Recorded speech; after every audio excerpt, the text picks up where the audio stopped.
Hi viewers, welcome to our channel. ప్రస్తుతం మనతో పాటు సీనియర్ జర్నలిస్ట్ దాము బాలస్ వారితో మాట్లాడు. నమస్కారం సార్. నమస్తే. సార్, ఈ నారాయణ కాలేజీలో చైర్మన్ నారాయణ గారు ఉన్నారు కదా, వాళ్ళ తమ్ముడు భార్య ప్రియ పోలీస్ స్టేషన్లో వెళ్ళి కంప్లైంట్ చేసింది సార్ ఈ నారాయణ గారి పైన. అంటే తనని అబ్యూస్ చేస్తున్నాడు అని చెప్పేసి. కానీ తన భర్త ఆయన కొడుకు మాత్రం తిననే తప్పుపడుతున్నారు. అంటే మెంటల్ స్థితి బాగా లేదు అని చెప్పేసి అంటున్నారు. అసలు ఏం జరిగి ఉంటుంది సార్? ఇది ఎప్పటి నుంచో గత కొంతకాలం నుంచి ఒక 5-6 నెలల నుంచి ఉంది. మనం ఇంతకు ముందు కూడా 2-3 వీడియోలు చేశాము. సో నారాయణ మరదలు, నారాయణ తమ్ముడి పేరు సుబ్రహ్మణ్యం, ఆయన భార్య పేరు కృష్ణప్రియ. ఆమె గత కొంతకాలం నుంచి నారాయణ నన్ను చాలా కాలం నుంచి అబ్యూజ్ చేశాడు, మా ఇంట్లో నన్ను అనేక సార్లు రకరకాల పద్ధతులు అబ్యూజ్ చేశాడని అవన్నీ కూడా డీటెయిల్స్ ఆమె చెప్పింది. ఓకే. సో మా భర్త ధైర్యంగా చెప్పలేకపోతున్నాడు, నేను ధైర్యంగా చెప్తున్నాను. నేను చెప్పడానికి కూడా కారణం ఏంటంటే నాకు క్యాన్సర్ వచ్చింది, బ్రెస్ట్ క్యాన్సరు. నేను ఎంతకాలం బతుకుతానో కూడా తెలియదు. చాలా ఇబ్బందుల్లో కూడా ఉన్నాను, ఆర్థికంగా కూడా ఇబ్బందుల్లో ఉన్నాను. సో ఈ క్రమంలో ఇప్పటికైనా నేను చెప్పకపోతే కరెక్ట్ కాదు అనేది నేను బయట పెట్టదలుచుకున్నాను అనేది ఆమె చెప్పింది. చాలామంది దీని మీద రకరకాలుగా ఇప్పుడు మాట్లాడారు. ఈమె వైసీపీ వాళ్ళు ఈమెని ఇలాగా చేస్తున్నారని చెప్పారు.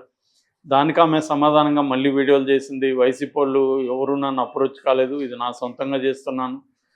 గతంలో నేను నారాయణ నన్ను ప్రచారం కూడా చేయమంటే ప్రచారం చేశాను, అవన్నీ చెప్తున్నారు. కొంతమంది ఏమో ఈమె బ్లాక్మెయిల్ చేస్తుంది, డబ్బుల కోసం ఇలా చెప్తుంది అనేది కూడా చెప్పారు. దానికి కూడా ఆమె సమాధానాలు చాలాసార్లు చెప్పింది. మాకు డబ్బులకి ఇబ్బంది లేదు, మాకు ఇప్పటికి కూడా కలకట్టాలో కాలేజెస్ ఉన్నాయి, నారాయణ బ్రాండ్తో మేమే అక్కడ ఎప్పటి నుంచో నడుపుతున్నాం. నేను కూడా ఒక పోలీస్ ఆఫీసర్ కూతుర్ని, నాకేమీ ఫైనాన్షియల్గా ప్రాబ్లం లేదు, మా కొడుకు అమెరికాలో చదువుతున్నారు, కూతురు ఊటీలో ఎక్కడో చదువుతుంది. సో ఇలాగా ఆమె అనేక సార్లు చెప్పింది. దాని మీద ఇక్కడ రాయదుర్గం పోలీస్ స్టేషన్కి వెళ్ళి కూడా ఆమె కంప్లైంట్ రాసిచ్చింది. దాని తర్వాత అక్కడ కూడా సిఐడి వాళ్ళకు కూడా ఆమె లెటర్ పెట్టింది. సిఐడి వాళ్ళు కూడా దాన్ని కోర్టులో కూడా మెన్షన్ చేశారు. ఇవన్నీ జరుగుతున్నాయి. సో నిన్న ఆమె వెళ్ళి నెల్లూరు ఎస్పీని కలిసి ఒక అర్జీ ఇచ్చింది. దాంతో వాళ్ళ హస్బెండ్ వాళ్ళ కొడుకు కూడా అమెరికా నుంచి కొడుకుని పిలిపించాడని ఆయనే చెప్తున్నాడు, తండ్రి. సో వాళ్ళిద్దరూ నిన్న మీడియాతో మాట్లాడారు. ముఖ్యంగా సుబ్రహ్మణ్యం నిన్న మీడియాతో మాట్లాడింది ఏంటంటే, ఈమె గత కొంతకాలం నుంచి ఇబ్బందుల్లో ఉంది. ఆమె క్యాన్సర్ వల్ల కెమోథెరపీ చేశారు. కెమోథెరపీ వల్ల ఆమె మైండ్ డిస్టర్బ్ అయింది. సైకాటిస్టుల దగ్గరికి నేను తీసుకెళ్ళాను, వాళ్ళు ఇచ్చిన సర్టిఫికేట్లు కూడా ఉన్నాయి, తీసుకోండి మీరు చూడండి అనేది ఒకటి చెప్తున్నాడు ఆయన. సో ఒకటి ఈమెకి మైండ్ సరిగా లేదనేది. రెండోది బ్లాక్మెయిల్ చేస్తుందని కూడా ఆయన చెప్తున్నాడు, డబ్బుల కోసం బ్లాక్మెయిల్ చేస్తుంది. ఇంతకుముందు 13 కోట్లు ఆమెకి ఇప్పించామని కూడా చెప్తున్నాడు. 13 కోట్లు ఇచ్చాము, అందులో 10 కోట్లు ఆస్తులు పిల్లల పేరుతోనే పెట్టింది, ఇంకొక 3 కోట్లు ఆమె వాడుకునింది. ఇప్పుడు మళ్ళీ నన్ను ₹1 కోటి అడిగింది. నేను ₹1 కోటి ఇవ్వలేను, 5 లక్షల వరకు ఇవ్వగలనని చెప్పాను.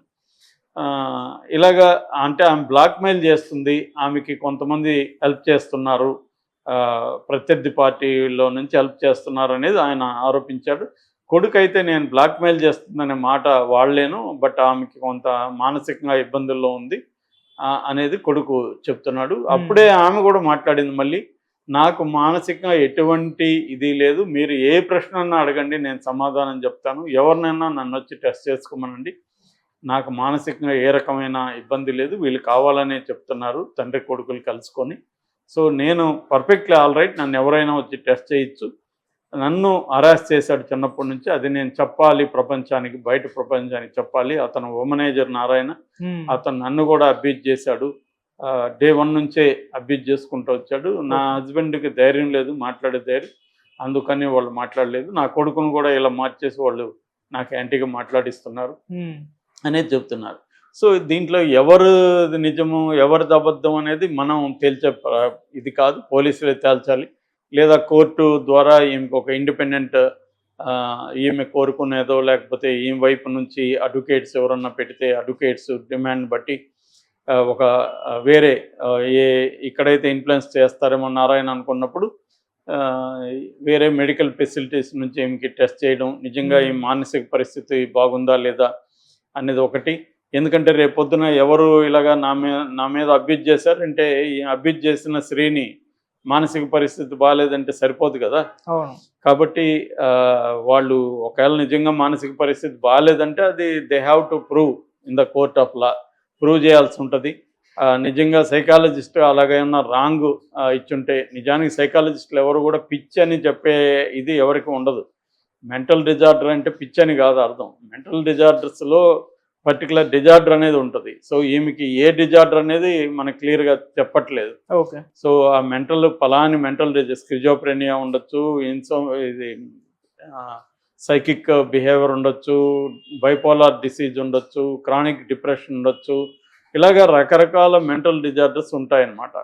అందులో ఈమెకి ఏదన్నా పర్టికులర్ ఇప్పుడు ఏంటంటే ఒక సీరియస్ ట్రామటిక్ సిచ్యువేషన్, ఈమెకి క్యాన్సర్ అనేది ఒక ట్రామటిక్ సిచ్యువేషన్ అది. సో అటువంటి వచ్చినప్పుడు మెంటల్గా కూడా డిస్టర్బ్ అవ్వడం ఉంటుంది ఖచ్చితంగా. అవును. సో ఒకవేళ అదే కారణంతో ఆమె ఆరోపిస్తూ ఉంటే ఆమె ఇంక వేరే ఏమి మెంటల్ డిజార్డర్ వేరే పనులు చేయట్లేదు, ఓన్లీ నారాయణ మీద మాత్రం ఆరోపిస్తుంది. సో దాంట్లో ఏమన్నా వాస్తవం ఉందా లేదా అనేది కూడా ఎంక్వైరీ చేయాల్సిన అవసరం ఉంది. సో ఈమెకి మెంటల్ డిజార్డర్ అయితే ఏ రకమైన డిజార్డరు, ఆ డాక్టర్ ఇచ్చింది ఏమన్నా తప్ప? ఎందుకంటే ఈ మధ్య డాక్టర్స్ కూడా దొంగ సర్టిఫికేట్లు ఇచ్చేవాళ్ళు బోల్డ్ మంది పెరిగారు. కాబట్టి దీన్ని ప్రాపర్గా ఆమెను టెస్ట్ చేయించాల్సిన అవసరం ఉంది. ఖచ్చితంగా ఆమెకు ఒకవేళ అటువంటి ప్రాబ్లం ఉంటే ఆమెకు ప్రాపర్ కేర్ తీసుకోవాల్సిన అవసరం ఉంది. సో మరి ఏం చేయబోతాం, ఎందుకంటే ఇది ఇప్పటిది కాదు, గత 6 నెలల నుంచి జరుగుతుంది. నారాయణ దగ్గర డబ్బులు వసూలు చేయని కూడా ఆమె అడుగుతుందని చెప్తున్నారు. ఆమెమో అవన్నీ డినై చేస్తుంది, నేను డబ్బులు అడగట్లేదు, నాకు డబ్బులు అవసరం లేదని ఆమె చెప్తుంది. అనేక వీడియోలు ఆమె పెడుతుంది. ఈయన ఏం చెప్తాను అంటే హస్బెండ్ ఈమెకి క్యాన్సర్ వచ్చిన తర్వాత ఆమె ఏం చేయాలో తెలియక ఫేస్బుక్లో లైవ్లు చేయడం మొదలుపెట్టింది, డ్యాన్స్లు వేయడం, మంచిగా అలంకరించుకోవడం, ఫేస్బుక్లో మాట్లాడడం, ఇవన్నీ చేస్తుంది. దాని నుంచి ఆమె కొంతమంది ప్రభావంతో ఇలాగ మారిపోయింది, ఇవన్నీ అతను చెప్తున్నాడు. మరి ఎవరిది కరెక్టు ఏంటి అనేది తెలీదు. నారాయణ గారు అయితే దీని మీద డైరెక్ట్గా ఇప్పటివరకు మాట్లాడలేదు బయటకు వచ్చి. ఓకే. కానీ దీన్ని సిఐడి కూడా పరిగణలోకి తీసుకునింది. ఖచ్చితంగా దీన్ని వైసీపీ వాళ్ళు ఉపయోగించుకుంటారు. ఆమె ఈవెన్ పవన్ కళ్యాణ్ కూడా నా వైపు మాట్లాడాలి, నేను పవన్ ఫ్యాన్ ఎప్పటి నుంచో అనేది కూడా చెప్తుంది. అయితే ఇప్పటి వరకు వాళ్ళ భర్త మాత్రం మాట్లాడేవాడు, ఫస్ట్ టైం కొడుకు కూడా రంగంలోకి దిగాడు. కొడుకుని నేను ఈమెను కన్విన్స్ చేయడానికి అమెరికా నుంచి పిలిపించానని చెప్తున్నారు. మేబీ ఎలక్షన్ దగ్గరకు వస్తున్నాయి, నారాయణ కూడా కంటెస్ట్ చేయబోతున్నాడు. ఆల్రెడీ వైసీపీ వాళ్ళు నారాయణ మీద వేధింపులు మొదలుపెట్టారు. ఆయన హాస్పిటల్ మీద మొన్న కూడా డ్రగ్ అండ్ మెడికల్ డిపార్ట్మెంట్ దాడులు చేశారు, మందులు ఏవో పాతవి అమ్ముతున్నారని. నిజానికి అసలు ఉద్దేశం నారాయణ అక్కడ మేజర్గా ఒక ఫండ్ క్యాంపెయిన్ నడుపుతున్నాడు, తెలుగుదేశానికి ఫండ్ అంతా కూడా నారాయణ ఆర్గనైజ్ చేస్తున్నాడు. అందుకని నారాయణ ఎక్కడన్నా దాచిపెట్టాడా అని ఫండ్స్ కోసమే ఈ దాడి జరిగినట్టుగా తెలుగుదేశం వాళ్ళు, నారాయణ వీళ్ళందరూ కూడా విమర్శిస్తున్నారు. ఓకే.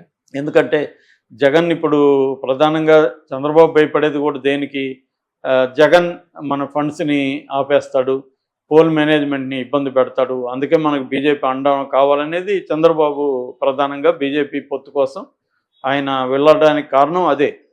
సో కరెక్ట్గా ఇదే జరుగుతోంది. జగన్ ఆల్రెడీ అక్కడ విపరీతంగా వెహికల్స్ని చెక్ చేయడం, డబ్బులు సీజ్ చేయడం, ఇవన్నీ పెద్ద ఎత్తున స్టార్ట్ చేసేసారు.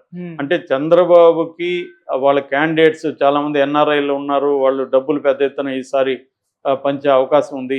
ప్రత్యర్థి డబ్బుల్ని కట్ చేయాలి, మన డబ్బుల్ని జనంలోకి తీసుకెళ్లాలి అనే స్ట్రాటజీ బీజేపీ ఎప్పటి నుంచో దేశంలో అనేక రాష్ట్రాల్లో అమలు చేస్తుంది. ఆ మధ్య తెలంగాణ ఎన్నికలప్పుడు కూడా దాదాపు 700-800 కోట్లు ఇక్కడ పట్టుబడితే అందులో ప్రధానమైన భాగం కేవలం కాంగ్రెస్దే. ఇటు బీఆర్ఎస్ది ఎక్కువ డబ్బులు పట్టుకోలేదు, ఇంకా బీజేపీది అయితే అసలు లేదు. సో దేశంలో ప్రతి రాష్ట్రంలో కూడా బీజేపీ ఇదే చేస్తుంది, ప్రత్యర్థి మానిటరీ సోర్సెస్ని కట్ చేయడం, వాళ్ళ డబ్బుల్ని జనాలకు అందకుండా చేయడం, మన డబ్బులు జనాలకి తీసుకెళ్ళడం. ఇదే పోల్ మేనేజ్మెంట్ అంటే.